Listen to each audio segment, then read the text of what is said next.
Brigade parade গ্রাউন্ডের সঙ্গে কলকাতা রাজ্যের এবং দেশের রাজনীতির একটা বিশাল সম্পর্ক আছে। সে সাম্রাজ্যবাদ বিরোধিতা হোক, সে মুক্তিযুদ্ধ হোক পাশের দেশের, সে সাম্প্রদায়িকতা বিরোধী হোক, বা কৃষকদের দাবি, শ্রমিকদের দাবি, মজুরদের দাবি, যুবদের দাবি, শিক্ষার দাবি, কাজের দাবি, ছাত্রের দাবি, মহিলাদের সমানাধিকার দাবি, তার সঙ্গে ওতপ্রোতভাবে যুক্ত আছে। আজকে কলকাতা যেমন কলকাতায় ফিরতে চাইছে, বাংলার রাজনীতি যেরকম ছন্দে ফিরতে চাইছে, সেরকম ব্রিগেডও তার ছন্দ খুঁজে পাবে আগামীকাল। মাঝখানে যে ছন্দপতন হয়েছে রাজ্যের রাজনীতিতে, সংস্কৃতিতে, শিক্ষায়, সাহিত্যে, শিল্পে, প্রশাসনে, সেই ছন্দপতনকে রোধ করার জন্য যুবরা শপথ নেবে এবং জনগণ তাতে সাথ দেবে।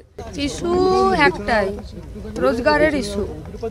স্বচ্ছতার সাথে মাথা উঁচু করে বেঁচে থাকার মতন রোজগার করতে পারবো তার জায়গা ঠিক করতে হবে এবং তাকে স্বীকৃতি দিতে হবে সরকারকে, এবং তার সাংবিধানিক স্বীকৃতি চাই।